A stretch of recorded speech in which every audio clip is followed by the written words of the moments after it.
Here we are, standing at the pedestal that seems to offer the legendary edible to the gods above. For us, it seems like a long way up, though we are up for the task. We've dealt with more dangerous and difficult situations. Let's not get ahead of ourselves, though. Who are we, you may ask? Well, I will say it once. For once I do, you'll immediately know who we are. We have taken down countless groups who have tried to take over the world. Dragons destroying small villages have known our wrath and fled in terror. We have fought our way out of situations that even Titans themselves would have been bested.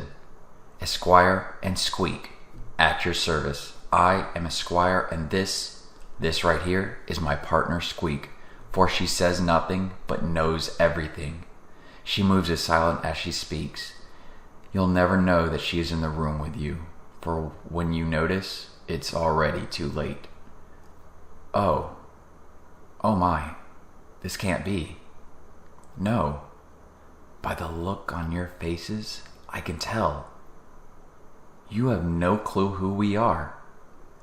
I shake my head in pity that you don't know the greatness of us, of our adventures, of our lives.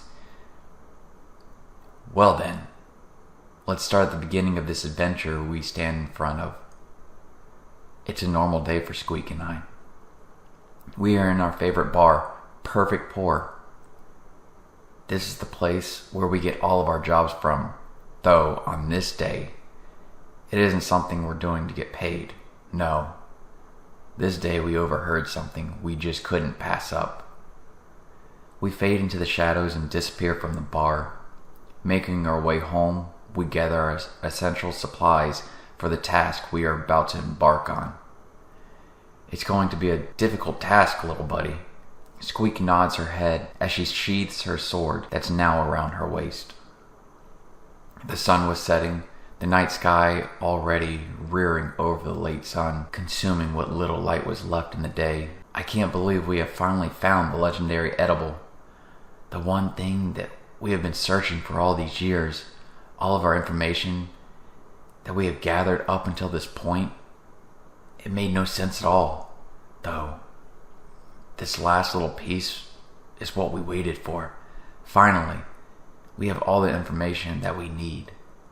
We go through the forest of last hope. We fight our way through the hordes of the roughest, unwanted mutts that roam this side of the world. Fangs protruding, dripping with hunger, the only thing that satisfies their craving is the flesh of their enemies. Who are their enemies?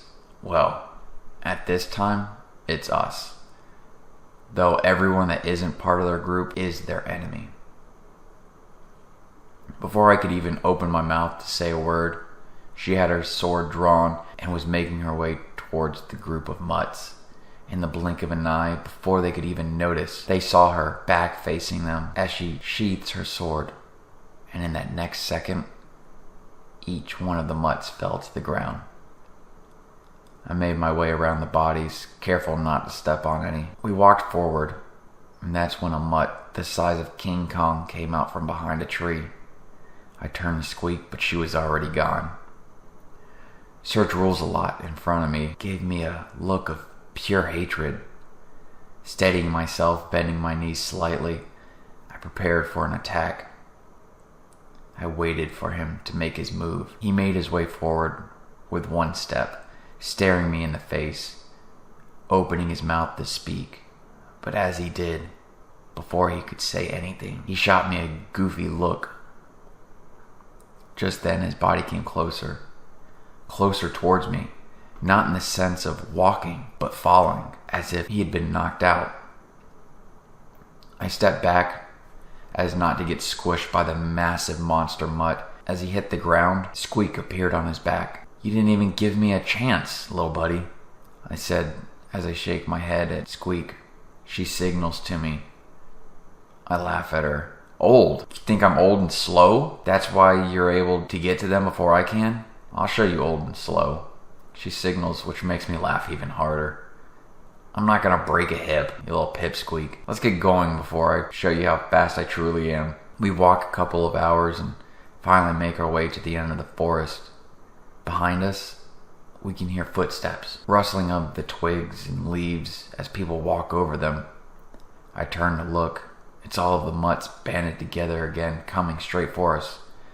Squeak and I hurry forward. We aren't ruthless animals. We weren't going to kill them. We make our way out of the forest and our pursuers stop near the edge, yelling at us. We pay them no attention though and continue on our way. Over the Bridge of Regret. It's a long, old bridge that sways as you walk across it.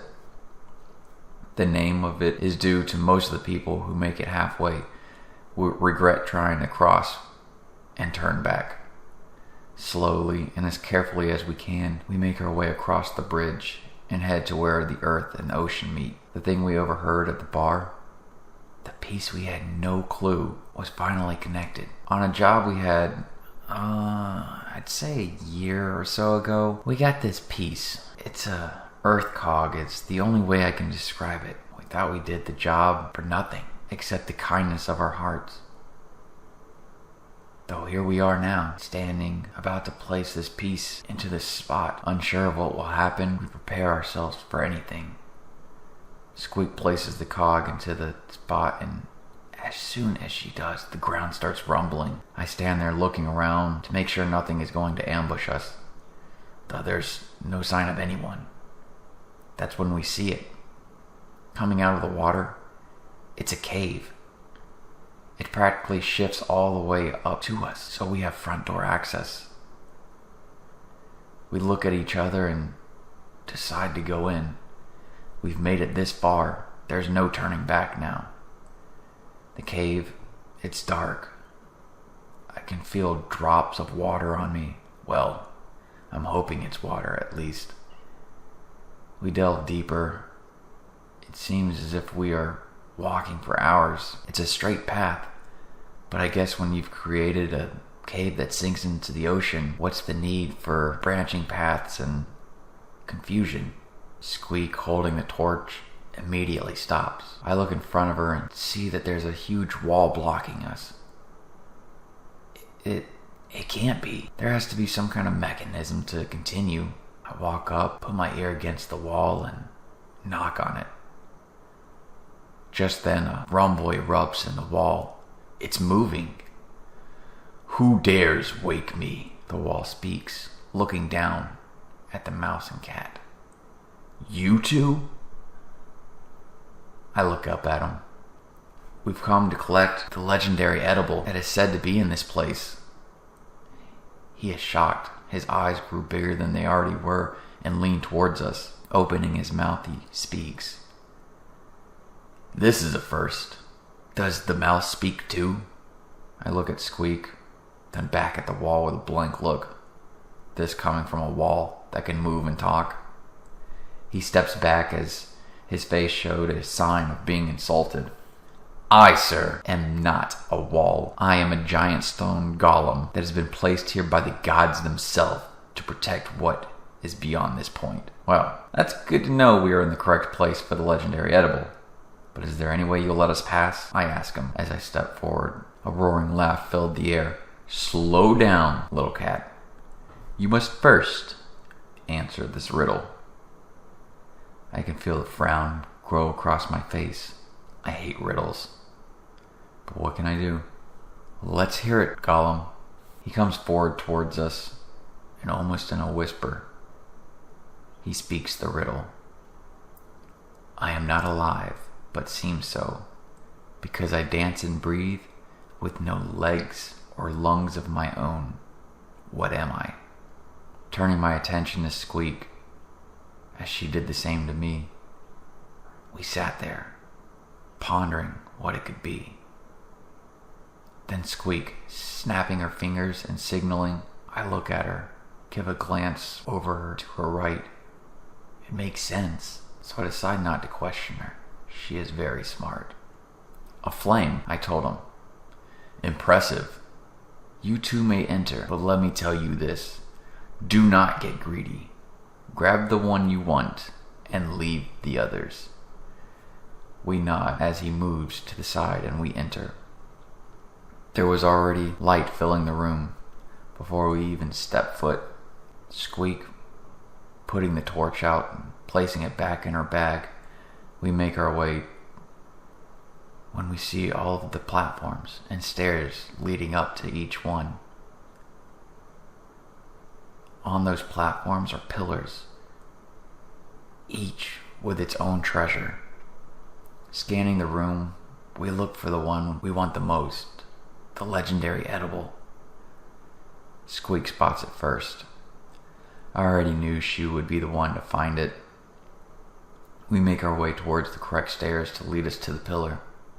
So here we are, back at the beginning of our story. Squeak runs up the pillar, grabbing the edible, and brings it down to me. I hold it in my hand, the round shape as round as a wheel. Holes bored into different spots as if something had dug its way through. There's really no odor, which surprised us both, though we looked at each other and decided to go ahead and take small pieces from it. I look down at Squeak, and Squeak looks at me. This cheese, I said, is said to give anyone who consumes it the wish they want the most. Squeak smiled, and we both took a deep breath before placing it in our mouth. The taste, it is something indescribable. This cheese never has something of this caliber ever passed my mouth. I look over at Squeak, who gives me some signs. I agree. We both spit out the nasty, vile-tasting edible, for if this was what the food of the gods tasted like, I wish I would have never discovered it. In that instance, a bright light flashed before our eyes, blinding us. Then, when our vision became normal again, we were back home. We knew of our adventure and everything that took place. I looked over at Squeak and said, well, I guess we should have wished for something better, but man, that was horrible tasting cheese. She nods her head in agreement, and we rush off to rid ourselves of the despicable taste that was left on our palate.